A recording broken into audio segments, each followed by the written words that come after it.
Très bien. Ben, écoute, Bruno, je suis très content de t'accueillir à nouveau à Espace Marx Aquitaine Bordeaux-Gironde. Et je vois que tu es très prolifique. Donc, tu viens de sortir effectivement un nouveau livre après Communisme que tu as sorti il y a déjà un peu plus d'un an. Et puis Lénine, Regard du Sud sur la Révolution d'octobre, les raisons de l'esclavage. Bon, je ne les cite pas tous, mais Ouais. ceux qui s'intéressent évidemment à tes travaux, ils auront la possibilité d'y jeter un œil. J'en ai profité effectivement pour jeter un œil aussi sur un échange que tu as eu sur le site L'Espoir. Non, le soir, pardon, le grand soir. Le Je ne grand sais pas soir, si tout à ça te fait. dit, voilà, où tu Bien as, sûr. bon, moi je trouve très très intéressant effectivement Mm. les éléments que tu développes. Écoute, je vais pas prendre plus de place immédiatement. En tout cas, je te poserai quelques questions après, hein. Donc, tu Bien viens de sûr. sortir en janvier 2025 l'Odyssée chinoise de Mao Tse-tung à Xi Jinping. Et donc, tu nous fais un petit peu d'histoire et puis, évidemment, un certain nombre de regards commentés sur cette extraordinaire aventure vécue Ouais. par la Chine. Puis, c'est d'autant plus d'actualité avec l'élection, effectivement, de Donald Trump aux États-Unis. C'est à nouveau, la Chine est présentée comme le grand Satan, mais surtout le grand concurrent euh, de l'impérialisme américain, notamment, évidemment. Et Bien. ça revient, effectivement. La Chine va prendre, y compris d'ailleurs, une place de plus en plus importante, je dirais, dans la situation internationale. Voilà, bon, je ne vais pas plus développer de mon côté.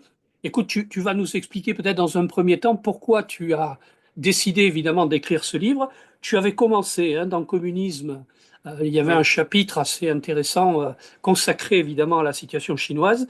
Bah, écoute, je te passe la parole. Oui, oui, oui. Alors, tu as tout à fait raison de mentionner mon livre précédent parce qu'en fait, mes livres sont des livres gigognes. J'avais commencé par une réflexion assez générale qui relevait aussi d'un travail assez approfondi que j'avais mené depuis de nombreuses années sur la philosophie politique avec une orientation très claire hein, qui consistait à dire que dans la philosophie politique moderne, on ne peut pas faire abstraction de l'apport de Marx et du marxisme, parce que, effectivement, c'est, à mon avis, le point culminant de la réflexion en matière de philosophie politique au sens strict du terme. Et c'est vrai que j'avais ensuite alors approfondi sous l'angle à la fois théorique et proprement historique la question du communisme à travers cette synthèse que j'ai essayé de faire. Et puis, j'ai tout naturellement poursuivi ce cheminement en approfondissant ce qui était déjà en germe dans le dernier chapitre, que tu l'as souligné, de communisme, c'est-à-dire la voie chinoise, quoi. Qu'est-ce que c'est que cette voie chinoise?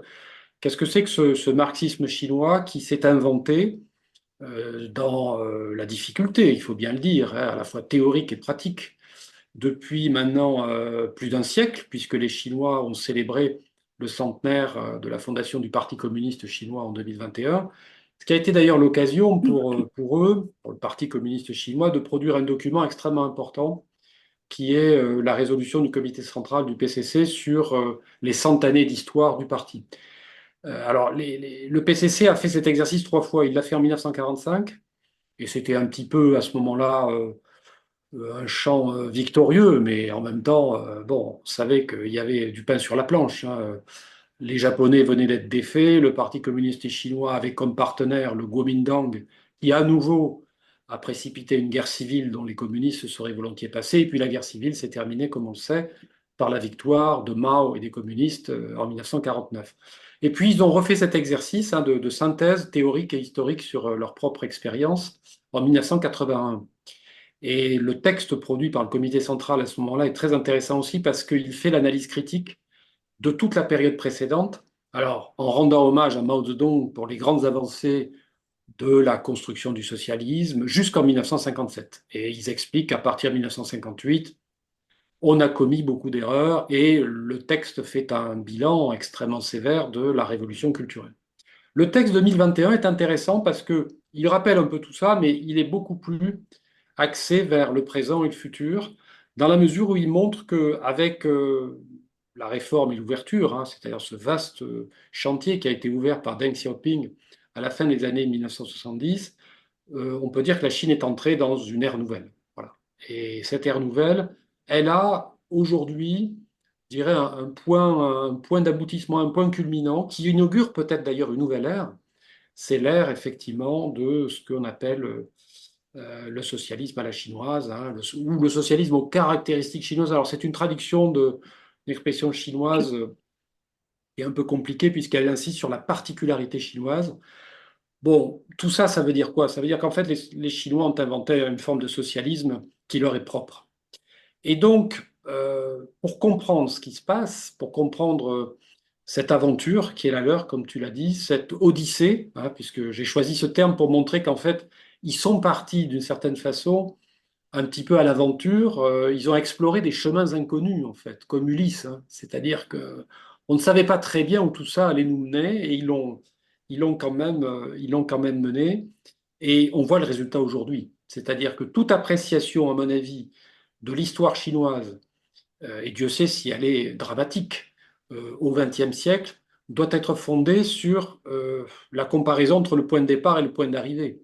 On ne peut pas prétendre faire un bilan historique si on ne rappelle pas quelles étaient les conditions effectives dans lesquelles les communistes chinois ont pris les rênes du pays en 1949, si on ne rappelle pas l'ornière du non-développement, hein, l'état de délabrement inouï et de pauvreté absolument incroyable dans lequel était la Chine à ce moment-là, pour voir ce qu'elle est devenue aujourd'hui. C'est-à-dire, c'est ça, c'est ce cheminement que j'ai essayé de retracer à travers alors, une histoire assez politique de la Chine, mais en même temps en insistant sur les tournants, parce qu'il y a eu des tournants quand même très importants entre la Chine de la révolution culturelle, qui est un pays, je dirais, où on essaie de, alors, au forceps, hein, d'instaurer une sorte de collectivisme frugal, égalitaire mais autoritaire en même temps, tout ça sous la férule d'un grand timonier dont la parole est quasiment sacralisée, jusqu'à la Chine d'aujourd'hui, qui est complètement différente, beaucoup plus riche, beaucoup plus moderne,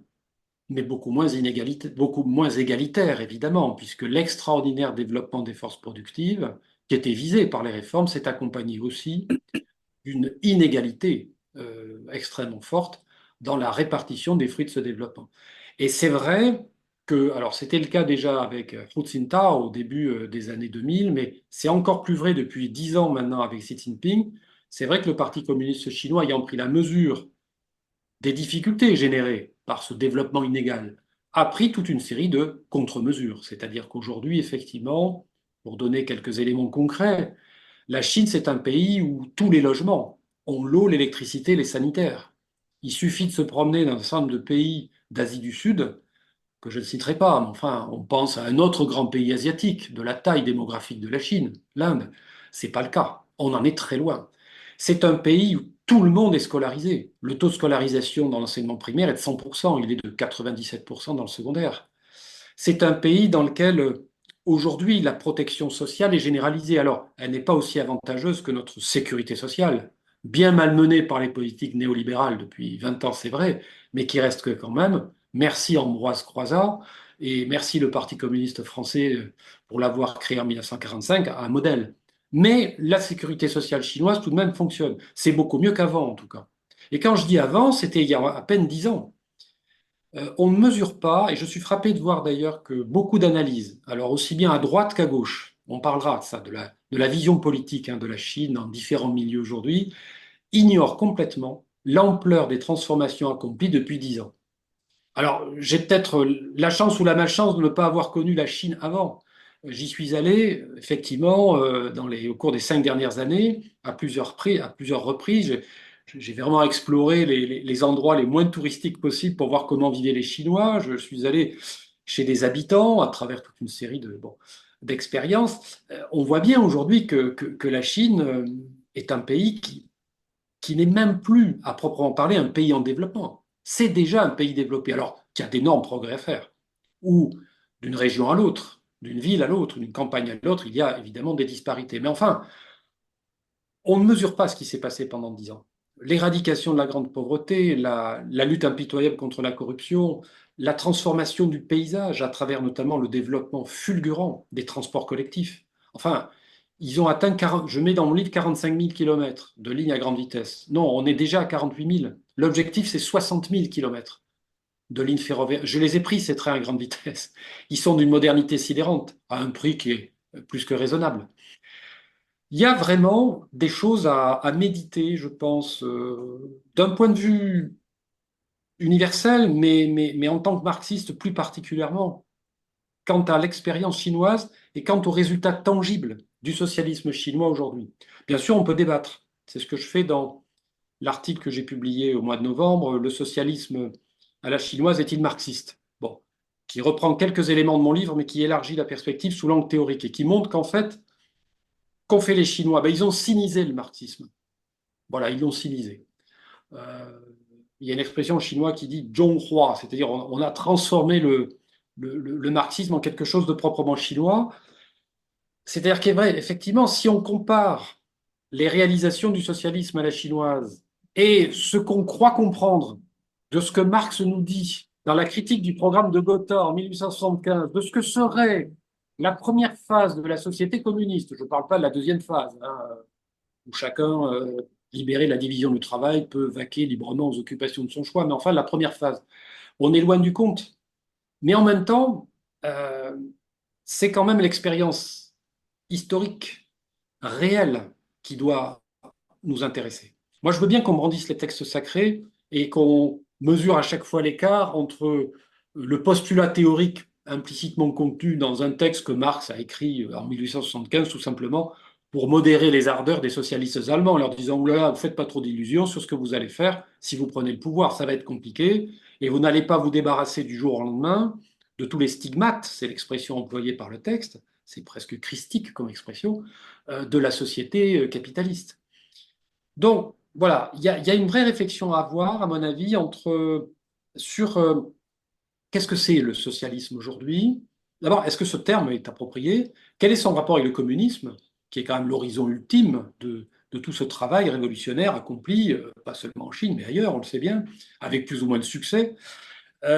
Et qu'est-ce que le marxisme a à nous dire sur tout ça? Quel est le rapport entre cette expérience historique concrète et le marxisme dans son contenu théorique, dans les principes de base qui me paraissent, moi, indépassables, hein, parce que je ne vois pas, effectivement, d'autres méthodes nous permettant de mieux appréhender concrètement les processus historiques. La Chine, aujourd'hui, c'est un extraordinaire laboratoire à très grande échelle de ce que peut donner la construction d'un socialisme réel au travers de mille difficultés, euh, au travers de mille contradictions, et j'insiste beaucoup dans mon texte publié en parallèle du livre, encore une fois, Le socialisme à la chinoise est-il marxiste, sur la notion de contradiction qui est absolument centrale dans l'analyse. Xi Jinping lui-même dit dans ses interventions que on n'a pas dépassé toutes les contradictions.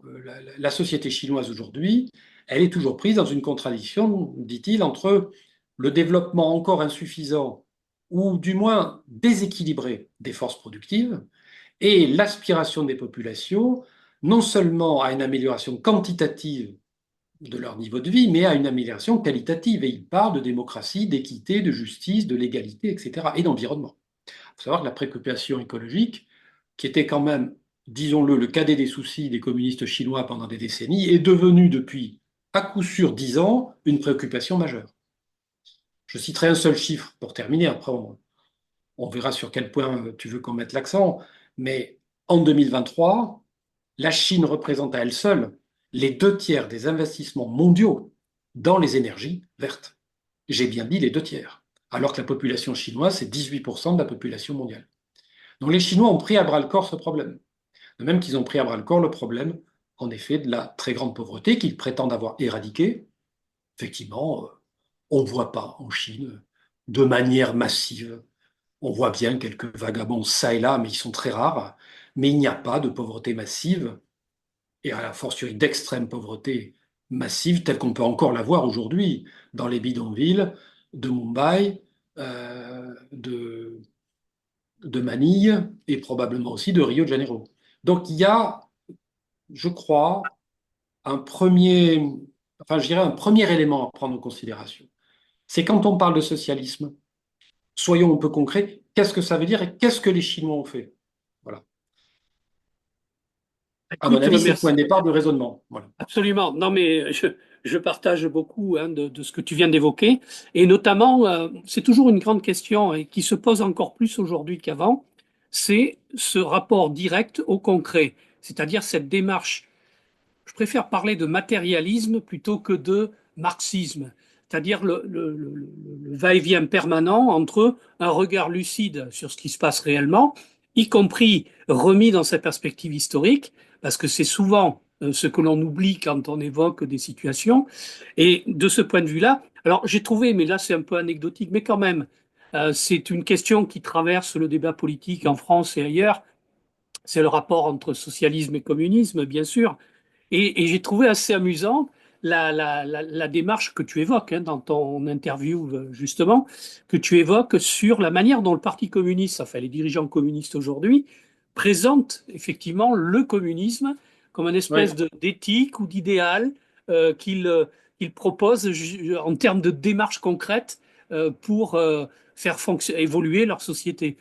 Tu peux donner quelques éléments là-dessus? Oui, oui, c'est un point extrêmement important parce que il parle du communisme. D'ailleurs, Xi Jinping, à plusieurs reprises, a pris l'initiative de rappeler à ses camarades que c'est quand même l'horizon ultime. Simplement, voilà, si nous ne sommes qu'au stade primaire du socialisme, c'est la doctrine officielle depuis 1987 et elle a été rappelée lors du 20e congrès en 2022, c'est que on est encore loin du stade ultime du socialisme, nous menant au communisme. C'est ce réalisme foncier hein, qui est important et qu'il faut souligner. Le communisme, c'est donc l'horizon ultime. C'est-à-dire qu'on ne peut avancer dans cette direction, parce qu'il s'agit bien de cela, que si, en tant que système de valeurs, il oriente la pratique. Parce qu'on pourrait très bien se contenter d'un socialisme plus ou moins développé, bon, qui se résumerait à une sorte de capitalisme d'État plus ou moins efficace, pour dire les choses crûment. On reviendra sur cette notion de capitalisme d'État, peut-être, c'est intéressant. Et puis voilà, c'est pas le cas. C'est-à-dire, les Chinois persistent à dire que le communisme reste la source d'inspiration principale. C'est l'horizon dans lequel on mène le combat quotidien pour le développement du pays, d'accord? Et pour la résolution des contradictions successives que rencontre le pays dans son long cheminement hein, vers cet horizon. Mais en même temps, c'est quelque chose qui doit être assimilé par chaque militant, par chaque communiste. Je rappelle que le Parti communiste chinois a 98 millions d'adhérents, c'est-à-dire qu'une grande partie de la population adulte est membre du parti, en fait. C'est quand même intéressant hein, de voir ça. Il faut que chaque militant, chaque membre du parti se pénètre de l'idéal communiste dans son action quotidienne. Je prends un seul exemple. Lors de la crise Covid, on a vu des dizaines de milliers de soignants partir dans des trains entiers qui avaient été réquisitionnés de Pékin ou de Shanghai vers Wuhan. Et ils ont construit, comme on le sait, les 17 hôpitaux qui ont permis de juguler la première vague pandémique, enfin épidémique en Chine, on s'en rappelle, en avril 2020. Ensuite, il y a eu les autres vagues, bon, c'est une autre histoire. Ces gens-là ont agi par fidélité à un certain idéal. Alors un idéal communiste au sens large, par patriotisme chinois, par solidarité avec leurs compatriotes, tout ce qu'on voudra. Mais c'est ça en fait le communisme. C'est-à-dire c'est l'idée que bah, au quotidien et a fortiori dans les moments difficiles, il faut faire prévaloir l'intérêt général sur l'intérêt particulier et être prêt à faire des sacrifices. Ces gens qui sont partis soigner les autres à Wuhan, c'était pas simple, hein. Ils ont dû sans doute être logés dans des dortoirs, voilà. Donc en fait, je pense que il y a une invocation du communisme comme une éthique collective dont chaque individu doit s'approprier en quelque sorte la quintessence pour être prêt à agir quand il le faut. Et en même temps, cette invocation d'une éthique collective qui se réclame du communisme renvoie à des notions qui sont des notions traditionnelles chinoises, comme effectivement la vertu confucéenne du zen, c'est-à-dire de la vertu d'humanité en fait, hein, l'humanisme confucéen, c'est-à-dire servir les autres plutôt que se servir. Et ça, toujours prendre la mesure de cette réalité, c'est que nous ne sommes pas des individus isolés, nous ne sommes pas des monades qui sont chacune dans leur bulle, mais des individus qui faisons partie d'un corps collectif, d'un corps social, dans lequel, effectivement, nous avons un rôle à jouer, une mission à accomplir. Ça, c'est le communisme. Pour les Chinois aujourd'hui, Et c'est l'essentiel, c'est-à-dire que c'est un état d'esprit qui doit les guider vers l'approfondissement dans l'approfondissement tout simplement du socialisme, c'est-à-dire de la construction pas à pas d'une société plus juste dans laquelle non seulement les besoins élémentaires sont satisfaits, ce qui est le cas en Chine aujourd'hui, mais où qualitativement les gens peuvent s'épanouir. Il y a quelque chose qui m'a frappé dans le rapport de Xi Jinping au 20e congrès, c'est le qualitatif. Il dit explicitement, on n'aura pas un taux de croissance à 7-8% indéfiniment. C'est même pas souhaitable, dit-il. Il faut arrêter d'avoir les yeux rivés sur le taux de croissance du PIB. C'est pas l'essentiel. Bien sûr, ça nous aide, hein. Ça donne un sacré coup de main hein, pour le développement des forces productives. Mais l'essentiel, c'est la qualité de la vie. Les gens aujourd'hui sont davantage soucieux de vivre bien, de vivre mieux, plutôt que d'avoir plus. Alors, il faut savoir aussi que cette éthique que je qualifierais, moi, je dirais, de la solidarité confucéenne et de la qualité de la vie, elle est contrecarrée dans la société chinoise, qui est extrêmement complexe, par d'autres tendances qui sont là aussi dans la psyché individuelle et collective, l'individualisme, le consumérisme, l'égoïsme. C'est très compliqué ce qui se passe en Chine aujourd'hui. Ils sont en train de passer en fait d'un système à l'autre. Le changement de système s'accomplit aujourd'hui avec succès, mais il faut bien voir que beaucoup d'éléments mis en place par l'ancien système ont volé un éclat. C'est vrai qu'aujourd'hui, on n'est plus à l'époque de Mao Zedong, avec l'emploi à vie, voilà, le système des cantines populaires. Il faut savoir que pendant la révolution culturelle, certains disaient, moi, il faut abolir l'argent, hein. Il faut passer directement à la seconde phase de la société communiste, c'est-à-dire on abolit le rapport salarial, l'instrument monétaire, on produit ce qu'on a produit, on le partage, et puis voilà. On en est très loin, voilà. Mais honnêtement, enfin, connaissant un petit peu les Chinois, enfin, essayant de comprendre en fait ce qu'ils pensent, ils n'ont pas tellement envie de revenir à ce système-là. Ce qu'ils veulent, c'est s'épanouir, individuellement et collectivement, et c'est bien naturel. Et c'est vrai que vu d'Occident, on a beaucoup de mal à comprendre comment cette aspiration au bien-être individuel, au bien-être matériel, à la sécurité aussi, l'exigence de sécurité est très très forte en Chine. Et l'État d'ailleurs fait tout pour garantir cette sécurité. Et il n'y a pas de pays plus sûr que la Chine. Ah, la sécurité publique est assurée. Ce n'était pas le cas dans les années 90, c'est le cas aujourd'hui, hein.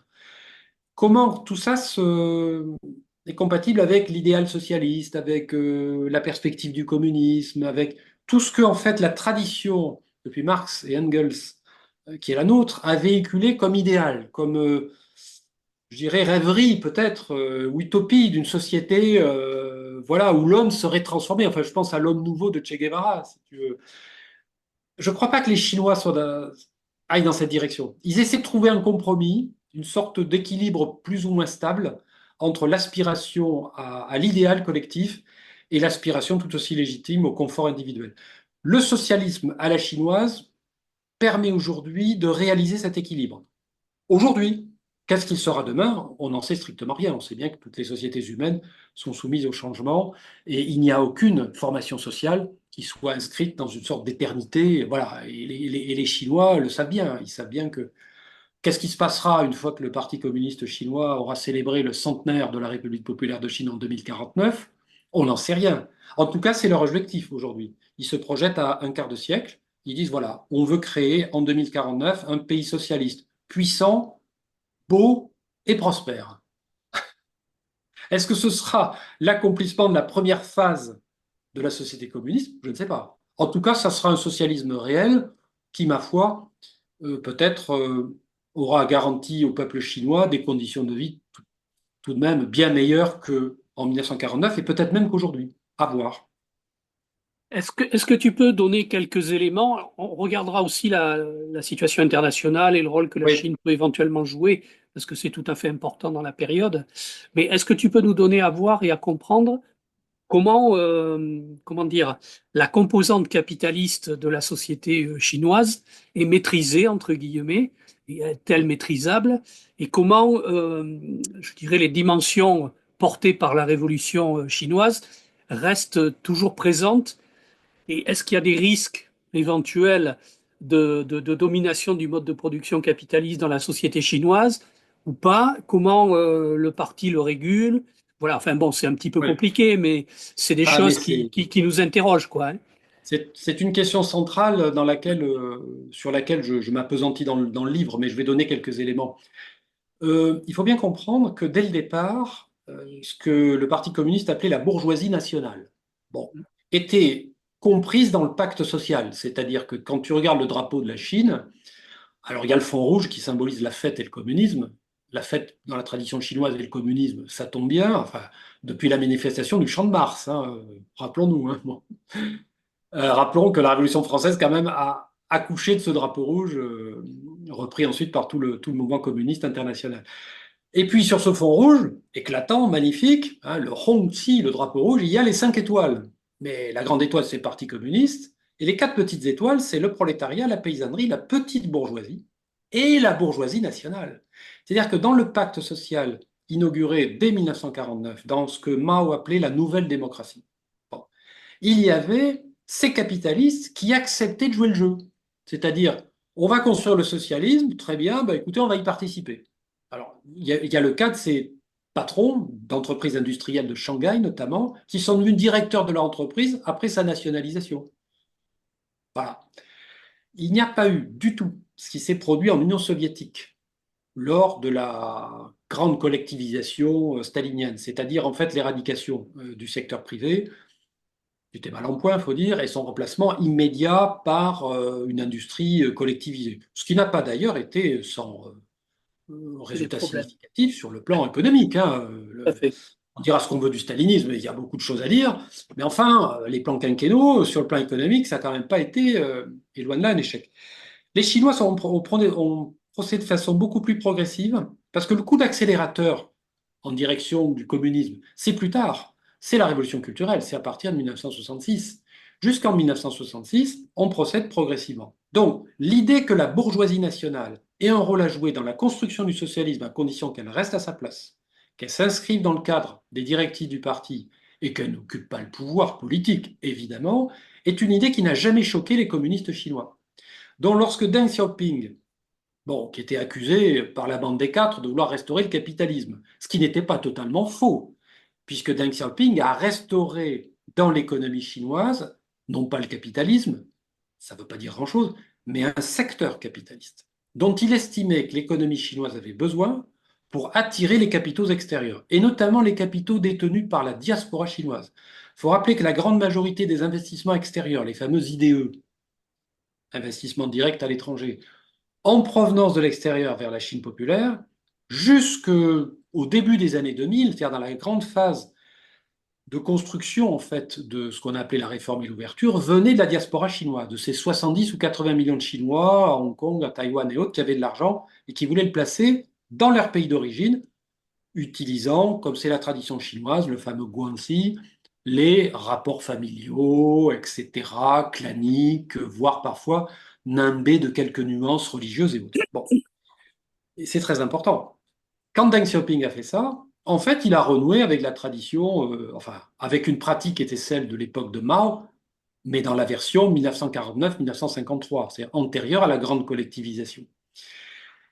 On a donc réintroduit un secteur capitaliste qui joue un rôle important, notamment dans les secteurs qui ont besoin de mobiliser rapidement des capitaux pour accomplir des bons technologiques.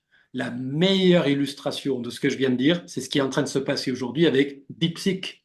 DeepSeek, ce chat GPT chinois qui dame le pion à tous les systèmes venus de la Silicon Valley et qui, comme tu le sais, comme vous le savez tous, a provoqué un effondrement boursier de Nvidia qui a vu 600 milliards de capitalisation boursière partir en fumée. Bon, c'est de l'argent virtuel, tout le monde s'en fout, et puis à la limite, les actionnaires de Nvidia, moi je m'en fous et toi aussi. Ce qui est intéressant là-dedans, c'est de voir que c'est une petite start-up privée. Ces gens ne sont pas des fonctionnaires qui ont créé cette boîte, mais que le Parti communiste leur a facilité la tâche. Ils ont bénéficié de conditions favorables pour justement, conformément au plan quinquennal qui prévoit d'accomplir des bons technologiques dans ce domaine-là, effectivement réunir les capitaux nécessaires. En fait, c'est un très bon exemple de synergie entre un secteur capitaliste porté par des entrepreneurs innovants, parce que si le capitalisme a une vertu, on le sait bien depuis la fameuse destruction créatrice de Schumpeter, c'est effectivement l'innovation. Ça, on ne peut pas le lui enlever. Le coût humain, il s'en fout.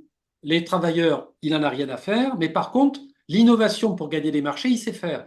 C'est la preuve, une fois de plus, que dans le cas d'une économie à dominante socialiste, un secteur capitaliste peut apporter quelque chose. Ne portons pas de jugement de valeur. Je sais bien que si je raconte ça devant des militants du NPA, ils vont hurler. Bon, mais très bien, mais qui vivent dans leur bulle. C'est-à-dire que dans le monde réel, ce qui se passe pour développer un pays, c'est qu'on ne peut pas tout confier à la puissance publique. On confie beaucoup à la puissance publique. L'État chinois, il a des moyens considérables.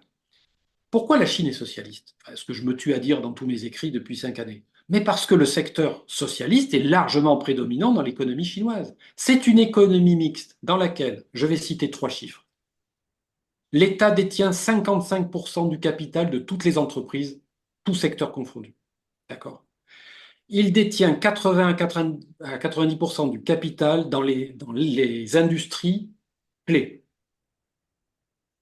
les transports, l'armement, l'énergie, tout ce qui est important. Bon. Il détient 80 à 90% des actifs dans la finance. 80 à 90% des actifs bancaires en Chine sont détenus par des banques publiques qui obéissent au gouvernement. L'assiette foncière, enfin le capital foncier, bah, il est contrôlé par l'État puisque l'État est propriétaire ultime de la terre, dont il délègue la gestion aux collectivités locales qui l'utilisent pour l'allouer aux agriculteurs dans le cadre de contrats à très long terme qui sont renouvelés de manière héréditaire depuis la nouvelle réforme agraire, j'entre pas dans les détails, des années 1980, ou pour créer du logement. Enfin, si l'État chinois a réussi à loger ou à faire loger en utilisant des promoteurs privés, c'est vrai aussi, 300 millions de personnes qui en 20 ans sont passées des campagnes dans les villes, c'est bien parce qu'il avait les moyens, effectivement, de contrôler le sol. Il avait la propriété ultime, effectivement, du capital foncier.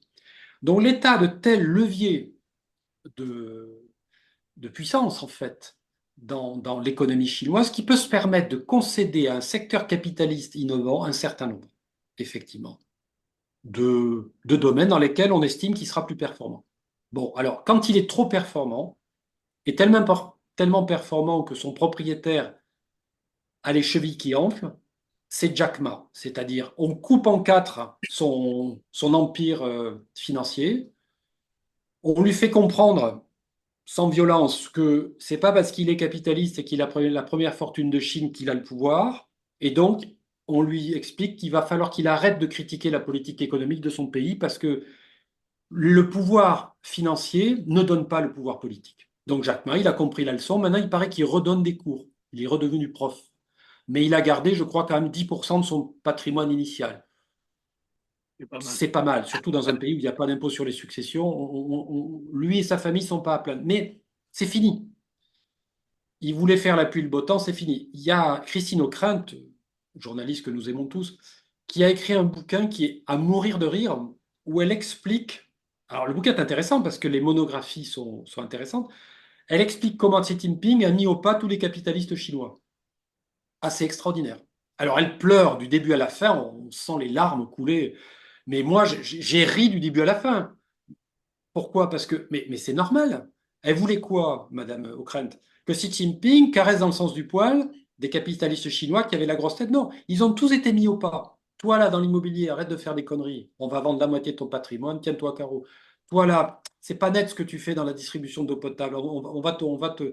En fait, c'est très simple.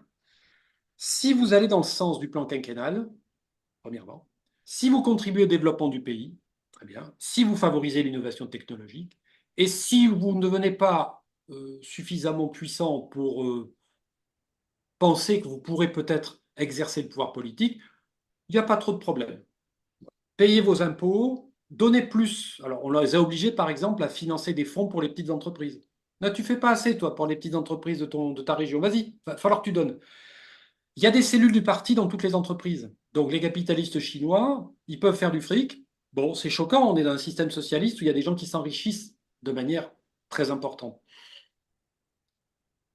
Le PC dit, bah, provisoirement, c'est le prix à payer. Voilà. Dans la mesure où ça va dans le sens de l'intérêt général et surtout que l'économie chinoise reste évidemment dominante, étatique, avec un parti communiste qui dirige en fait l'économie du pays, puisqu'il est partout. Même dans le secteur privé, les entrepreneurs privés savent qu'il y a une cellule du parti et qu'il va falloir Voilà, faire attention à ce qu'on fait, à ce qu'on dit. Bon, ce qui n'est pas allé sans, évidemment, quelques difficultés, hein, c'est clair, c'est pas simple. Mais on a une économie où il y a un très fort secteur public, des entreprises publiques qui constituent l'ossature de l'économie du pays. Voilà, l'essentiel est public, hein, je l'ai dit, les industries clés, les banques, les transports. Il n'y a pas d'industrie privée de l'armement en Chine. On n'est pas aux États-Unis. Il n'y a pas de complexe militaro-industriel. Enfin, s'il y en a un, il est étatique, quoi. Il est au service de l'État chinois. Bon, c'est un peu normal pour un État souverain. Le contrôle, bien sûr, du capital foncier. Donc, le capital industriel, le capital financier et le capital foncier, les trois grandes branches du capital sont sous le contrôle, plus ou moins étroit, plus ou moins direct, de l'État.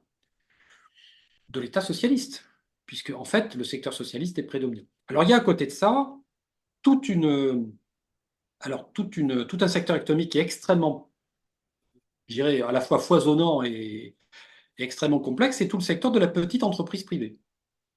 Laquelle petite entreprise privée, d'ailleurs, à mon avis, n'est pas incompatible avec un système socialiste. Moi, je vois aucun inconvénient à ce que le gars fasse prospérer son commerce, son restaurant, son atelier, sa petite entreprise. Franchement, je trouve ça même très bien. Après, si les puristes veulent supprimer toute forme de petite production partout, bah, qui vivent dans une société où il n'y en a pas, on verra ce que ça donnera d'ailleurs, hein. Ça risque de ne pas être folichon. Je pense que là, il y a matière aussi à réviser, pour nous qui sommes marxistes, un certain nombre d'idées sur le rôle de la petite production. Alors, Lénine fulminait contre la petite production, mais en même temps, il disait on ne peut pas s'en passer.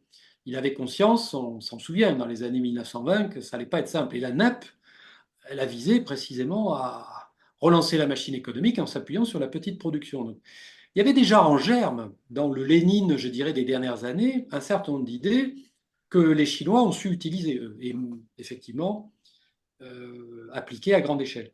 Donc oui, la Chine est un État socialiste. Pourquoi? Parce qu'il y a une planification, le secteur socialiste est dominant, et puis surtout, on utilise, je dirais, cette capacité à orienter l'activité économique pour répartir les bienfaits du développement progressivement, au fur et à mesure du développement des forces productives, au bénéfice quand même du grand nombre. Quel est l'objectif des Chinois? Il est de transformer la société chinoise en un ballon de rugby. Je ne sais pas si tu connais cette métaphore. Le ballon de rugby, il a un sommet extrêmement restreint et une base extrêmement restreinte. L'essentiel est au centre. En fait, il s'agit de transformer la société chinoise en une immense classe moyenne.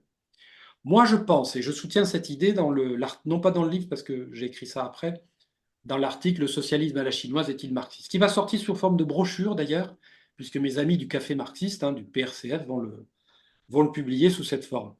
Je soutiens l'idée que ce qu'on appelle la première phase de la société communiste, c'est-à-dire la construction du socialisme, dans sa phase que les Chinois appellent la phase du socialisme encore non développée, elle va atteindre son point culminant avec la transformation de 70% de la population chinoise en classe moyenne. Quand 70% des Chinois auront en gros le niveau de vie moyen des 30% aujourd'hui de Chinois qui composent la classe moyenne, on pourra dire qu'on aura atteint le premier stade. On ne sera plus au stade primaire, on sera au bout du stade primaire. Reste le stade secondaire, évidemment, qui n'est pas une mince affaire et qui, d'après Marx lui-même d'ailleurs, prendrait beaucoup plus de temps, si j'ai bien compris la critique du programme de Gotha.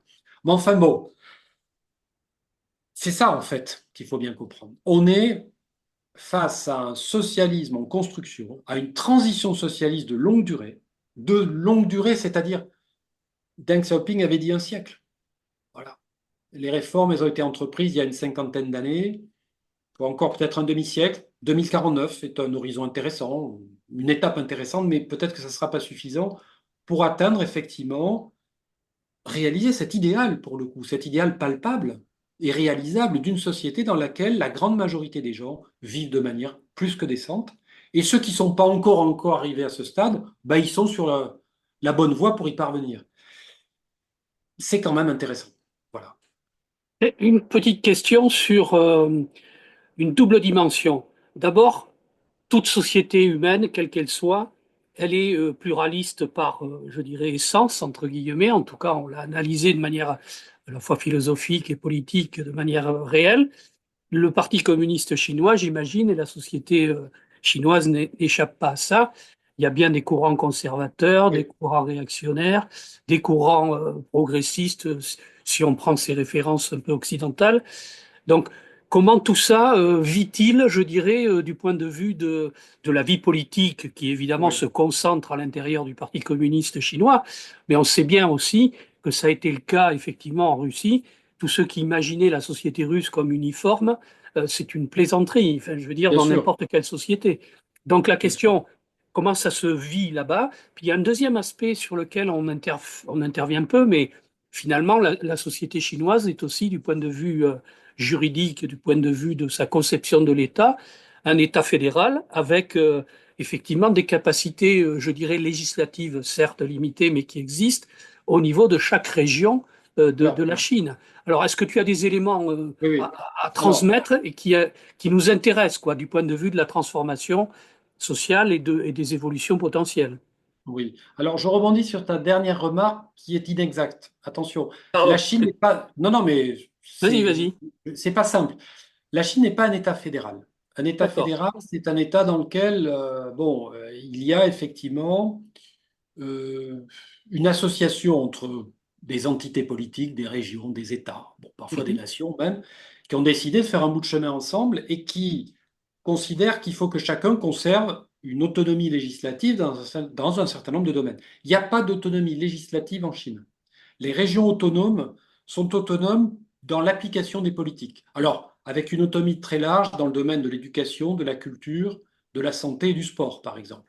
Je prends un seul exemple. Dans les régions autonomes, la région autonome Zhuang, par exemple, où je suis allé, il y a un bilinguisme, c'est-à-dire que l'ethnie Zhuang étant d'ailleurs majoritaire dans cette région, ce qui n'est pas le cas chaque fois des régions autonomes, c'est pour ça que c'est compliqué, évidemment, est très représenté au niveau des instances dirigeantes de la région. Enfin, le Guangxi, la région autonome Zhuang du Guangxi, c'est un pays de 60 millions d'habitants. En fait, c'est la France, hein. Bon, c'est quand même assez.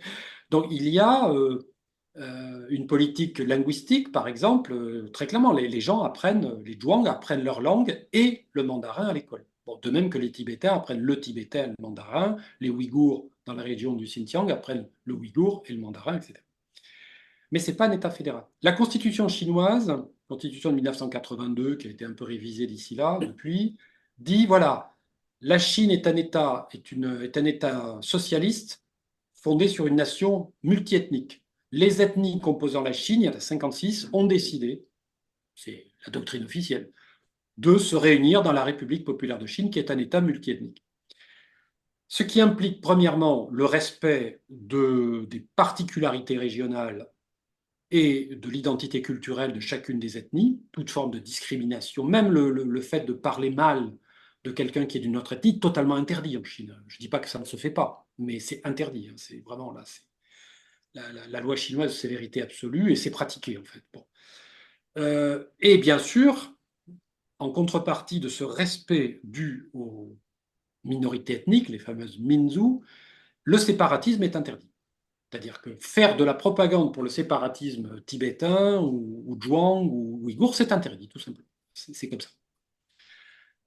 Donc, il y a, on le voit bien, une diversité chinoise, mais qui a, parce que si on la laissait évidemment, en quelque sorte, si on lui laissait complètement libre cours, pourrait donner lieu à l'apparition de forces centrifuges qui provoqueraient l'éclatement du pays. Tout ça est contrebalancé par un système unitaire, une certaine centralisation, dont la clé de voûte est le Parti communiste. En fait, le système multiethnique tient sa cohésion de, du monopole politique du Parti communiste. Alors, il y a quelques ressemblances avec le système soviétique, avant sa disparition. Mais le système soviétique affirmait tout de même son caractère fédéral, alors que le système chinois n'a jamais envisagé. Alors, ça a été débattu parmi les communistes chinois dans les années 1920, mais Mao Zedong avait tranché en disant, écoutez, si vous voulez un système fédéral, bah, ça va être très compliqué parce qu'on va avoir un éclatement. Or, qu'est-ce qui se passait à l'époque? Et là, il y a un point d'histoire qui est intéressant et que moi, j'ai approfondi en lisant le livre d'un géographe, d'un historien chinois qui s'appelle euh, Zhao Guang, qui vient de publier un livre en français récemment. C'est qu'en fait, Quel est le problème des Chinois de la fin du 19e siècle, pratiquement jusqu'à 1949? C'est que leurs principaux ennemis, les Japonais, contestent le caractère chinois de toutes les régions périphériques. Ils disent, mais Taïwan, c'est pas la Chine, la Mongolie, c'est pas la Chine, la Mandchourie, c'est pas la Chine, le Xinjiang, la région ouïghour, c'est pas la Chine, le Tibet, c'est pas la Chine, et même le Yunnan, est un collier sur lequel d'ailleurs les Français lorgnaient à l'époque. Et la théorie politique chinoise concernant la Chine, les Japonais ont écrit beaucoup de livres sur la Chine où ils expliquaient ce que c'était que la Chine. C'était que finalement la Chine, c'est le pays Han, c'est-à-dire en gros la Chine des Ming, ce qui est déjà pas mal, cela dit, hein, territorialement, les 18 provinces. Tout le reste sont des pièces rapportées qui, d'aucun point de vue, ni historique ni juridique, ne reviennent de droit à la Chine. Donc nous, les Japonais, on pourrait très bien s'en emparer. Tiens, et c'est ce qu'on va faire. Et c'est la mainmise des Japonais sur la Mandchourie avec l'incident provoqué, la provocation de Mukden en 1931, qu'on voit d'ailleurs très bien dans Le Lotus bleu de Tintin et Milou. Bon, entre parenthèses. Hergé avait bien compris. Euh, donc, cette unité chinoise, cette unité dans la diversité multiethnique, elle est fragile en fait, il faut bien le comprendre. Elle ne tient que parce que le Parti communiste a su restaurer l'unité et la faire tenir. D'autant que les Han ont été plutôt sympas avec leurs compatriotes non Han. Je prends un exemple. Durant la politique, la mise en œuvre de la politique de contrôle des naissances de 1978 à 2015, les minorités ethniques ont été exemptées. C'est-à-dire que les Ouïghours, ils ont pu avoir deux, trois ou quatre enfants pendant cette période, alors que Xi Jinping, lui, il n'a qu'une fille. Et quand la propagande occidentale est venue nous seriner l'histoire du génocide ouïghour, les Chinois ont été particulièrement ulcérés de voir que tout ce qu'ils avaient fait en fait pour une ethnie, toutes les ethnies minoritaires, et en particulier celle-là, leur revenait dans la figure à travers la presse occidentale comme, sous la forme d'une accusation de génocide. Alors, ça ne veut pas dire que l'État unitaire chinois a été tendre avec ceux des Ouïghours ou des Tibétains qui avaient des velléités autonomistes ou indépendantistes. Bien sûr que non, puisque le séparatisme est interdit. Voilà. Donc, surtout quand le séparatisme s'accompagne de terrorisme, ce qui a été le cas quand même avec le parti islamique du Turkestan, branche ouïghour d'Al-Qaïda, qui a tué des centaines de personnes en Chine, comme on le sait, de 2009 à 2014. Donc, l'unité, elle est réelle, elle est en même temps une unité dans la diversité, elle est fragile et c'est le parti qui en est l'ossature. Sur le plan social, maintenant, c'est un peu la même chose. Alors la Chine, on l'a dit, c'est une économie extrêmement diversifiée avec une imbrication du public et du privé. La petite, la moyenne, la petite entreprise, la moyenne entreprise, l'exploitation familiale dans l'agriculture, un secteur capitaliste, de grosses entreprises d'État. Enfin, c'est un enchevêtrement très compliqué, mais ça fonctionne. Ça fonctionne parce que ce qui fait le lien, effectivement, c'est que tout le monde essaie de travailler dans l'intérêt général. Et l'intérêt général, il est résumé dans le plan quinquennal. Voilà, déterminé par des organes qui sont sous le contrôle du Parti communiste. J'en viens maintenant à l'aspect politique et idéologique. Tu as cité les courants qui existent dans le parti. Bien sûr qu'il y en a. Alors on a un problème de méthode, nous, observateurs occidentaux, et même, je dirais, observateurs chinois qui ne sont pas à l'intérieur du système. C'est que le débat politique en Chine, il est à huis clos. On nous communique le résultat, on ne nous communique pas les termes du débat. Ça, il faut bien le comprendre. C'est déplaisant, c'est très déplaisant en fait, pour un occidental qui essaie de comprendre ce qui se passe, parce que on va lire les documents officiels, ils vont nous dire ce qui a été décidé, et puis on va bien voir ce qui est fait. Mais on ne va pas nous dire, oui, mais alors tel groupe a dit que, tel autre groupe a dit que. Alors il y a eu des débats tout de même. Je prends un exemple, c'est en 2008, si ma mémoire est bonne. D'ailleurs, une journaliste de l'Humanité qui connaît très bien la Chine, Dominique Barry, avait fait un très bon article là-dessus. La loi sur le contrat de travail, sur le droit du travail, a été mise en débat en Chine en 2008. C'était à l'époque où Hu Jintao voulait bâtir une société régie par le principe de l'harmonie confucéenne, et il voulait effectivement que les travailleurs, quand même, qui avaient quand même pris cher, on peut le dire, dans les années 90, avec la privatisation des entreprises publiques, puissent se retrouver dans la société chinoise d'aujourd'hui. Et donc, ça a été mis en débat, il y a eu des centaines de milliers de contributions. La Chambre de commerce de Shanghai, infiltrée par les entreprises étrangères, a fait des pieds et des mains pour empêcher le texte d'être voté. Il a été voté et on a un droit du travail sur le papier qui est tout de même assez protecteur en Chine. Il faut le savoir quand même. Voilà. Donc, il y a parfois des débats, mais le débat politique proprement dit, sur les grandes orientations, c'est-à-dire qu'est-ce qu'on va mettre dans le plan quinquennal, alors, il y a des choses qui transpirent. Quand l'Assemblée populaire nationale débat, il y a bien des éléments qui sont rendus publics. Mais les débats internes, ils ne sont pas rendus publics. Tu me diras, c'est pareil, le Conseil des ministres, ça ne se fait pas sous les caméras de télévision. Mais cette opacité des centres de décision et cette opacité je dirais, des processus par lesquels les décisions voient le jour au terme de débats contradictoires. Ça, effectivement, c'est beaucoup plus marqué en Chine, compte tenu de son système politique, que dans un pays capitaliste libéral. Ceci étant dit, pour compléter le tableau sur le plan idéologique, on sait bien qu'il y a des tendances. Il y a un courant libéral très fort au Parti communiste chinois. Simplement, avec Xi Jinping, il reste sur ses gardes. Parce que Xi Jinping a rappelé que quand même l'objectif c'était le communisme et qu'il ne fallait pas, quand on était militant du parti, penser à s'enrichir et donner un coup de pied dans la fourmilière. Et puis il a quand même fait sanctionner, enfin lui, les tribunaux chinois en application de la loi anticorruption ont sanctionné des milliers, des centaines de milliers de cadres. Il y a eu une purge parmi les cadres du Parti communiste chinois auprès desquels la corruption était généralisée. Il faut bien voir que la Chine des années 1990, elle est en déliquescence sociale. Corruption généralisée, grosses inégalités, exploitation des travailleurs migrants, délinquance. Il faut voir les films de Tia Zhangke, qui est un cinéaste chinois qui nous montre une Chine avec des personnages fantomatiques, hier, comme ça, dans des rues obscures. Bon, enfin, c'est complètement déprimant, mais c'est plus la Chine d'aujourd'hui, en fait. Les films de Tia Zhangke nous montrent ce qu'était la Chine dans les années 90. Xi Jinping, c'est celui qui a remis de l'ordre, bon, qui a multiplié le PIB par deux quand même, c'est quand même pas mal, qui a remis de l'ordre, qui a replacé effectivement le socialisme au centre sans revenir sur les acquis de la réforme. Il a au contraire conforté le secteur privé, les agriculteurs, etc., dans leur, je dirais, dans leur liberté d'action. Mais attention, le courant libéral dont je parlais, il est toujours là.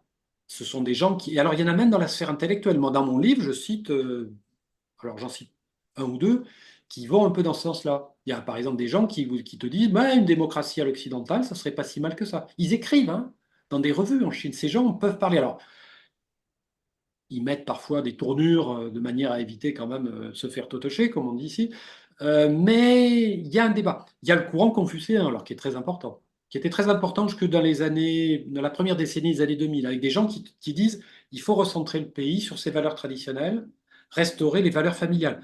Xi Jinping, dans le rapport de 2022, congrès, au 20e congrès, il parle des valeurs familiales. Il dit il faut restaurer les valeurs familiales. Alors, ce n'est pas le patriarcat, attention. Les Hmm. valeurs familiales, c'est voilà, on s'occupe de ses enfants, les enfants honorent les parents. C'est la piété filiale à la Confucius. Les Confucéens, il y a même un Confucéen qui dit il faudrait instaurer une religion civile. Il faudrait que le confucianisme soit la religion civile de l'État chinois. Et il écrit librement dans la presse chinoise. C'est assez intéressant. Et puis alors, il y a le courant nationaliste, avec notamment un bouquin qui était sorti en 2009 qui s'appelait La Chine peut dire non. C'est les gens qui disent on en a marre en fait. On en a marre de ces bateaux américains qui sont à quelques centaines de kilomètres de nos côtes. On en a marre qu'on nous fasse la leçon en permanence, des ingérences américaines, que ce soit au Tibet, au Xinjiang, à Hong Kong, à Taïwan, etc. Courant nationaliste, il existe. Xi Jinping l'a récupéré parce qu'en fait, il tient un discours sur la renaissance de la nation chinoise et donc ces gens se disent bon bah on va pas faire, on va pas être plus réaliste que le roi, on va accompagner le mouvement. Puis enfin, il y a le courant de la nouvelle gauche. Alors, je l'ai particulièrement cité dans mon livre. Ce sont des gens qui, dans les années 2000, disaient, bon, c'est bien vos réformes, mais attention, si on crée une société polarisée, bah, c'est pas la peine de l'appeler socialiste à ce moment-là, appelez-la autrement. Aujourd'hui, ils s'appellent plus Nouvelle Gauche parce que, en fait, ils sont dans le courant, finalement, que représente Xi Jinping. C'est-à-dire, au fond, tout ce que Xi Jinping a fait va dans le sens de ce qu'il demandait. L'éradication de la grande pauvreté, la lutte contre la corruption, la mise au pas des grands groupes privés, quand c'était nécessaire, la généralisation de la protection sociale, la poursuite de la hausse des salaires, qui a été très forte dans les années, enfin, depuis 20 ans, en fait. Elle était beaucoup moins avant parce qu'il fallait permettre aux entreprises de cumuler du capital. Bon. Tout ça va dans le sens souhaité par la nouvelle gauche. Il y a même un sociologue qui est proche de ce courant qui dit, mais avec les progrès en matière de santé, on a fait un nouveau grand bond en avant dans le domaine de la santé. Il reprend le vocabulaire de la grande époque maoïste pour dire, voilà, nous on a fait un grand bond. Positif celui-là. Lui, il a sauvé des vies, hein, voilà. Tout ça est quand même très intéressant. Il y a une vie intellectuelle très riche que j'ai, moi, approfondie à partir notamment d'Internet. C'est-à-dire que beaucoup de ces auteurs ont des publications en ligne. Alors en anglais, français, c'est rarissime, mais on peut trouver quand même des textes intéressants dans des revues, mais surtout en ligne, en anglais ou en chinois. Alors là, il y a des choses, on utilise les outils de traduction si on ne comprend pas, c'est pas un problème. Il y a énormément de choses. Moi, j'ai cité peut-être une vingtaine d'auteurs dans mon livre. Je pense d'ailleurs, en toute modestie, que mon livre, qui a beaucoup de défauts, a au moins une qualité, c'est que je suis allé chercher dans la réflexion politique chinoise contemporaine des idées qui me paraissaient intéressantes. Et au moins, j'aurais fait connaître des auteurs comme Tian Shigong, Yao Yang, Gan Yang, Su Zilin, Zhao Tingyang, enfin tous ces gens que je cite dans mon livre et qui sont totalement inconnus du public français. Je pense que c'est le premier livre, à ma connaissance, en toute modestie, hein, écrit sur la Chine contemporaine, qui donne autant la parole à des intellectuels chinois contemporains, qui ne sont pas des dissidents, c'est-à-dire des gens comme Feu Liu Xiaobo, qui avait décidé de tirer à boulet rouge sur son propre pays, en disant notamment qu'il fallait que la Chine soit recolonisée pendant 3 siècles par les Occidentaux pour sortir de la barbarie. C'était quand même ça, Liu Xiaobo, prix Nobel, hein, 2009, 2010, je ne sais plus. J'en parle dans mon livre. Voilà, j'essaie de répondre à tes questions. Une pluralité réelle, encadrée effectivement par un certain nombre de règles qui ne sont pas celles d'une oligarchie libérale, mais d'une démocratie autoritaire. Voilà. Mhm, mhm, mhm. Tu fais un peu la transition avec la situation internationale Oui, et donner quelques éléments de réflexion, enfin, et de connaissance, justement sur la place et le rôle que joue la Chine, d'une part dans le nouveau rapport des forces internationales qui est en train de se constituer, la constitution des BRICS et la place que joue la Chine éventuellement dans ce mouvement, euh, comment, enfin, qui fait peur manifestement à beaucoup d'Occidentaux et on comprend pourquoi, mais ça c'est un autre débat. Enfin, je dirais, ça mériterait, tu l'as dû l'évoquer d'ailleurs dans ton livre sur les raisons de l'esclavage, mais on pourrait revenir sur ces oui, oui. questions-là à un autre moment. Mais vraiment, nous parler un petit peu comment, quel est le rapport qu'établit la Chine?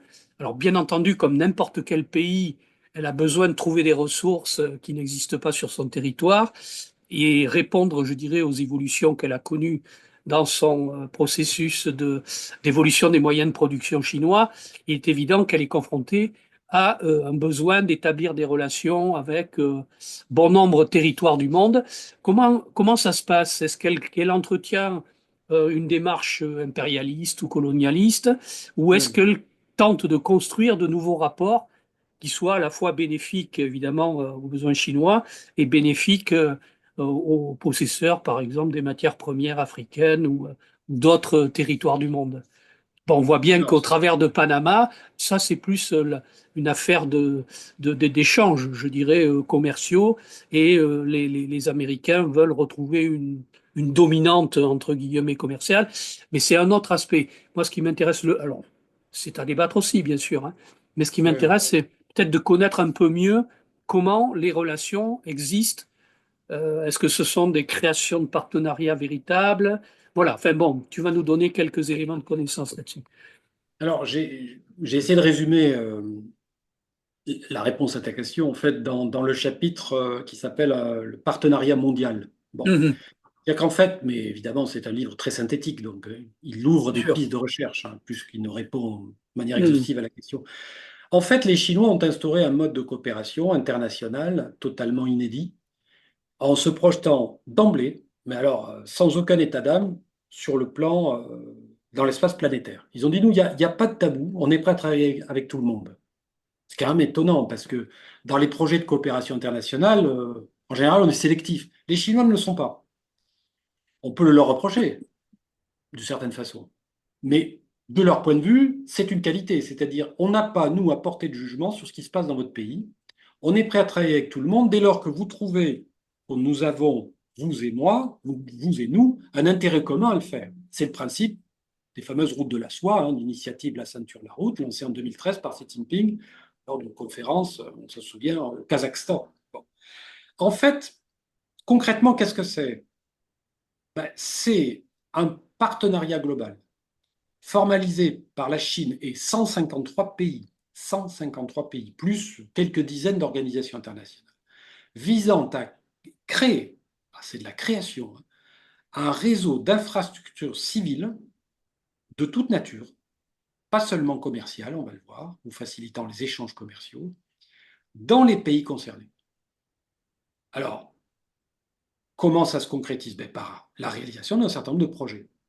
Il y a des milliers de projets qui ont déjà été validés dans le cadre de cette initiative La Ceinture, la route, et probablement un bon millier qui ont déjà été réalisés. Alors un projet, c'est quoi? C'est une centrale électrique, centrale hydroélectrique souvent d'ailleurs, c'est une centrale nucléaire, il y en a, c'est un parc industriel, c'est une autoroute, c'est une ligne de chemin de fer à grande vitesse, c'est un métro, c'est un stade, c'est un palais des congrès, c'est un établissement scolaire, un établissement hospitalier, etc. J'ai vu dernièrement la photo d'un magnifique établissement hospitalier construit par les Chinois au Laos, par exemple. Ils ont terminé la fameuse ligne de chemin de fer en Indonésie, Jakarta-Bandung. Bon, ils viennent de terminer la gigantesque autoroute qui traverse d'est en ouest l'Algérie. Ils ont construit un gros parc industriel dans le sud de l'Afrique du Sud, bon, etc., etc. C'est-à-dire qu'en fait, c'est un partenariat tous azimuts visant à créer les bases du développement économique futur de pays qui sont, pour beaucoup, et pas seulement, pour beaucoup, des pays en voie de développement et qui ont des besoins en infrastructure. Alors pourquoi ce projet a-t-il réussi? Parce qu'il a réussi. On a aujourd'hui des milliers de projets qui sont en cours ou qui ont abouti, et d'après une étude sino-occidentale que j'ai consultée, que je cite dans mon livre, qui paraît assez sérieuse, l'Université de Shanghai, couplée à d'autres universités, les Chinois ont mis pratiquement 1000 milliards d'équivalents dollars. 1000 milliards de financement direct. Qu'est-ce que c'est? Sous forme de prêts. De prêts à des taux intéressants, consentis par 2 ou 3 banques chinoises qui sont des banques publiques chinoises. Ces banques ne sont pas des banques qui mettent en place des fonds vautours, comme le font un certain nombre de banques commerciales occidentales ou japonaises. Ce sont des banques publiques chinoises qui travaillent en bilatéral avec l'État concerné. C'est pour ça d'ailleurs que dans l'analyse de la dette des pays en développement, certains analystes commettent l'erreur volontaire parfois de confondre dette bilatérale et dette globale. C'est-à-dire que si on analyse la dette des pays en voie de développement uniquement du point de vue de la dette bilatérale, d'État à État, effectivement, la Chine est numéro un. Par contre, l'endettement et le surendettement, parfois dangereux, d'un certain nombre de pays en développement, il est lié à la dette globale, la dette publique globale, dette extérieure publique globale, qui, elle, inclut les financements multilatéraux, c'est-à-dire la Banque mondiale, la Chine n'est pas pour grand-chose, le FMI, la Chine n'est pour rien, les banques commerciales plus ou moins honnêtes, américaines, européennes et japonaises, bon, parfois indiennes. En réalité, le partenariat chinois est efficace. Sinon, je ne vois pas pourquoi 153 pays, aussi différents que l'Iran et l'Arabie Saoudite, ou la Colombie et le Venezuela, Cuba, l'Iran, la Russie, la Serbie et la Hongrie, auraient signé. Enfin, on va pas me faire, ou le Brésil. Voilà. On va pas me faire croire que. Voilà. Donc, est-ce que c'est une démarche impérialiste? Ben, si l'impérialisme, dans sa définition, hein, sans revenir au classique, Lénine, 1916, inclut le partenariat entre deux États permettant de créer des infrastructures civiles à l'usage commun des États concernés, voire même des autres, alors là, les mots n'ont plus de sens. Bon, si on me démontre que la Chine, effectivement, pille un pays, impose des conditions absolument scandaleuses à un petit État pour l'exploiter économiquement, on pourra parler d'impérialisme. Je n'ai vu cette démonstration nulle part. Certains avancent des accusations qui vont dans ce sens-là, mais dès qu'on fouille, dès qu'on gratte, concrètement, on voit que ce n'est pas le cas. Voilà. On a beaucoup parlé de la dette du Sri Lanka. Alors, je le cite un peu dans mon livre, mais je ne m'y étends pas. J'ai même fait un article dans une revue là-dessus. Bon. Ben, le Sri Lanka, il n'avait que 18% de sa dette avec la Chine. Les 82% restants, c'était les partenaires que j'ai cités. C'est-à-dire qu'en fait, on a fait porter le chapeau. Alors, c'est un argument de propagande classique qui consiste, on le sait bien, pour le voleur, à crier à l'assassin, quoi. C'est classique. Donc, pour moi, le partenariat global instauré par les Chinois, qui vise selon Xi Jinping, a instauré un système gagnant-gagnant, ben, je pense qu'il a quand même un intérêt pour les pays en question. Sinon, je ne vois pas comment 153 dirigeants auraient accepté de signer un traité bilatéral avec la Chine. Ils n'étaient pas obligés. La Chine n'envoie pas ses porte-avions et ses troupes pour imposer quoi que ce soit. Ce n'est pas les États-Unis, hein. Donc, il y a un besoin, en fait. Il y a un besoin qui est un besoin d'infrastructure. C'est-à-dire, il y a des pays qui, dans l'économie mondiale aujourd'hui, sont en retard. L'Afrique subsaharienne, un certain nombre de pays d'Asie du Sud, une partie de l'Amérique latine, le Sud-Est asiatique, ils ont des besoins d'infrastructure. Qui peut leur permettre de satisfaire ces besoins? Ben, ce sont les bailleurs de fonds internationaux. Quels sont les bailleurs de fonds internationaux? Ce sont les organismes multilatéraux contrôlés par les Occidentaux, et puis c'est la Chine. Si la Chine a réussi, c'est parce qu'elle propose des conditions plus intéressantes. Elle ne s'immisce pas dans les affaires intérieures de ces pays et elle leur offre effectivement des possibilités financières et des possibilités techniques avec l'intervention de ces grands groupes publics à l'étranger qui sont intéressantes. Alors c'est intéressant pour la Chine aussi puisqu'elle utilise ce que certains appellent ses surcapacités industrielles, c'est-à-dire son énorme potentiel d'intervention dans le domaine des infrastructures. Il faut voir comment les Chinois construisent des ponts, des voies ferrées. Enfin, c'est impressionnant. YouTube est rempli de vidéos là-dessus qui ne sont pas bidons, hein, c'est vrai. Écoute, tous les pays africains, latino-américains, asiatiques qui en ont bénéficié n'ont pas l'air de s'en plaindre. Même s'il y a, c'est normal, dans le débat politique interne de ces pays, des gens qui contestent le principe ou critiquent tel ou tel aspect. C'est pas un problème. La Chine, en fait, a profité de quoi? Ben, d'une incapacité des Occidentaux, en dépit de leurs prétentions, à satisfaire les besoins d'infrastructures civiles de tous ces pays. Et oui, on ne peut pas passer son temps à construire des armes, des armements, produire, inonder la planète d'armements et faire des guerres, ou provoquer des guerres partout dans le monde et contribuer au développement pacifique des pays en développement en leur apportant les moyens financiers et les moyens techniques permettant de bâtir les infrastructures dont ils ont besoin. Les Chinois disent, nous, en construisant des infrastructures en Afrique, on favorise l'industrialisation de l'Afrique. Et donc, on aura demain, non pas des gens à exploiter, mais des partenaires avec qui on travaillera plus efficacement. Les Chinois préfèrent avoir comme partenaires des pays en développement qui soient vraiment développés que des pays qui restent dans le non-développement. Moi, un diplomate chinois m'a expliqué, on aimerait bien travailler avec Madagascar. C'est pas loin de chez moi, là. Mais c'est compliqué, politiquement, parce que le pouvoir politique, il est quand même fragile, et puis il y a beaucoup de corruption. Donc, les Chinois vont pas à Madagascar pour exploiter qui que ce soit. Ils veulent bien y aller s'il y a un État responsable en face qui est capable de mener avec eux, alors ça a été le cas, je crois, depuis, mener des projets de développement qui soient des projets de co-développement. Voilà. Alors ça fait pas plaisir aux Américains, ils essaient d'inventer, et aux Européens parfois, pas tous, hein, parce qu'il y a quand même 12 pays européens qui sont signataires d'un traité avec la Chine, il faut le savoir, hein. Le, le TGV Budapest-Bucarest est en train d'être construit par les Chinois, hein. Bien, écoute, ça fait à peu près un peu plus d'une heure, disons, que l'on dialogue. Est-ce que tu souhaites éventuellement rajouter quelques éléments d'information qui te paraissent utiles pour donner envie de lire ton livre et de prolonger évidemment cet échange que nous venons d'avoir? Bien sûr.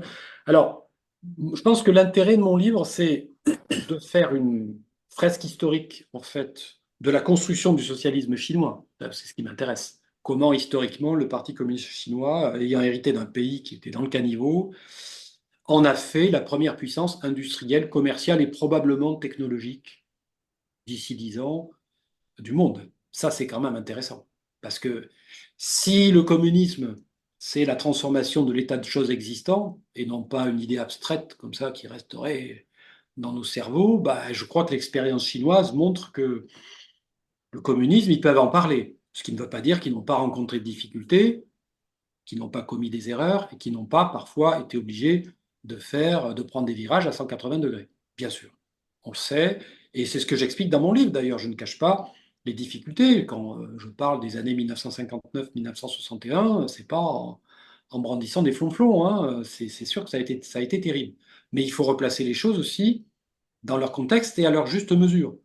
Quand vous lisez dans la presse mainstream, y compris sous des plumes universitaires parfois, ce qui est incroyable, que Mao a tué 70 millions de Chinois, ça laisse quand même rêveur sur l'ignorance ou le mensonge qui domine quand même dès qu'il s'agit de la Chine. Alors, la Chine de Xi Jinping est très différente. On a, on a un pays aujourd'hui qui est méconnaissable, je pense. Les gens qui sont même allés en Chine il y a 20 ans et qui y vont aujourd'hui, ils disent, mais on ne reconnaît plus le pays. Ben oui, c'est un pays dans lequel 300 millions de personnes sont venues habiter dans les villes. Ils ont été logés. Il y a d'immenses ensembles résidentiels dans lesquels les gens sont logés, bon, des logements qui sont aux normes du jour, c'est-à-dire que tout ça quand même est flambant neuf. Et oui, le village chinois, là, où on voyait à l'ancienne, il y en a encore, mais ça devient de plus en plus rare. De plus en plus rare. La Chine a été complètement transformée par la modernité. C'est un processus de modernisation accéléré, en fait, qu'a connu le pays. C'est ça dont mon livre essaie de rendre compte. Et deuxième intérêt, je pense, au-delà de la continuité historique que j'ai essayé, en toute honnêteté, hein, de retracer, c'est la parole donnée à des intellectuels chinois contemporains qui disent des choses intéressantes. Parce qu'il y a une pensée en Chine, une pensée très riche, et elle s'exprime. La Chine n'est pas un pays totalitaire, comme on dit, dans lequel les gens vivent dans la terreur. Non, non, il y a des règles à respecter, c'est clair. Elles ne sont pas les mêmes que chez nous, sachant que chez nous aussi, il y a des règles et que parfois, d'ailleurs, on se demande par qui elles sont faites. Quand on est censuré systématiquement sur les réseaux sociaux ou qu'on n'a pas accès à la presse parce qu'on est persona non grata, on peut se poser des questions sur notre démocratie libérale, qui est plutôt une oligarchie libérale d'ailleurs qu'une démocratie libérale, tandis que la Chine, c'est plus une démocratie populaire, à contenu assez autoritaire, oui, au sens où effectivement le Parti communiste exerce le monopole du pouvoir, ou quasi-monopole, et n'entend pas le délaisser parce qu'il estime qu'il a une mission historique. Vous savez, les Chinois, ils ont un principe qui est un principe ancestral, c'est que le détenteur du pouvoir, il a reçu un mandat du ciel. Mais le ciel voit avec les yeux et il entend avec les oreilles du peuple, disait la tradition. Alors ça, j'en parle dans un autre texte que je vous recommande, que j'ai publié récemment aussi, et qui s'appelle Ce que nous apprend la philosophie politique chinoise. Il est sur le site En dehors de la boîte, d'autres sites comme Le Grand Soir, mais j'aime beaucoup la présentation de mes amis de En dehors de la boîte. Voilà, lisez tout ça et faites-moi part de vos remarques et éventuellement de vos critiques, qui sont toujours les bienvenues. Merci Bruno, vraiment, merci beaucoup de cet échange et moi j'ai beaucoup appris et puis j'espère que ceux qui vont t'écouter apprendront aussi et je les invite évidemment à lire ton dernier livre et je te dis à bientôt pour d'autres À très aventures bientôt, Dominique. parce qu'il Oui, n'y a aucun problème, avec grand plaisir. Bon, j'aurais bien aimé que tu viennes nous parler là aux dernières rencontres d'Espace Marx de oui, la Révolution chinoise, mais oui. ça n'est que partie remise et puis moi je le mettrai de toute façon comme une contribution, je dirais, Voilà. à ces travaux collectifs qui ont eu lieu au mois de décembre dernier. Aucun Alors, problème. n'hésite pas si tu veux faire, par exemple, une visio sur un sujet plus précis, parce que Oui, bien sûr, après avoir lu mon livre, tout ça, vous regardez s'il y a un thème qui vous préoccupe particulièrement, on peut faire une séance spéciale. excellent. Avec grand plaisir. Pas Voilà. de problème. Et même, alors, ce que je t'invite, parce que normalement, on envisage de publier les actes un petit peu enfin, ou tout ou partie des interventions qui ont eu lieu en décembre. Si tu as le temps et si tu as envie, je te propose éventuellement de commettre un texte qui pourrait être publié avec ces actes et qui fasse référence à une histoire quand même assez singulière. Et quand on parle de révolution, vous avez dit révolution, ne pas parler de la Chine, c'est un petit peu dommage, Bah quoi. oui, c'est vrai que Donc, même si la Chine aujourd'hui n'est plus en révolution, on ne peut pas être en révolution indéfiniment, non, tout à fait. Mais ça elle dépend est, ça dépend ce qu'on oui, met derrière révolution, tu vois. c'est vrai, c'est Et vrai. peut-être que, justement, cette révolution chinoise, y compris dans les 20 dernières années ou 30 dernières années, elle a des choses à nous apprendre. D'ailleurs, tu nous as fait découvrir des tas de choses Ah bien. passionnantes dans ton exposé. C'est une richesse incroyable et je ne suis pas spécialiste de la Chine, moi, hein, même Oui, si je me oui, oui, suis mais beaucoup intéressé, hein. Mais mon intérêt pour la Chine est lié à mon intérêt, effectivement, pour bon, la pensée politique contemporaine, le hum, hum, hum, communisme, hum. qui reste quand même pour moi un horizon absolument fondamental. Et donc, comment ne pas s'intéresser à la Chine? Voilà, c'est toujours dans cette continuité-là. Alors, il y a des spécialistes de la Chine, des gens qui sont intéressants, mais très souvent, ils sont compétents dans tel ou tel secteur. Mhm. Alors, c'est vrai que c'est compliqué. La Chine, il y a alors des compétences sectorielles ou alors des gens qui sont des sinologues reconnus, des soi-disant spécialistes de la Chine, mais qui ont un parti pris anticommuniste, quoi. Donc, bon, et qui sont en général, quand ils parlent de la Chine, ils en parlent depuis Taïwan ou Hong Kong. Enfin, Hong Kong de Ça. moins en moins, mais depuis Taïwan. Donc, bon. Je vois bien, mais enfin, je les lis, hein, je les lis aussi, mais au bout d'un Mhm. moment, on se rend compte que voilà, il y a comme des blocages cognitifs là qui font que on peut pas en tirer grand-chose.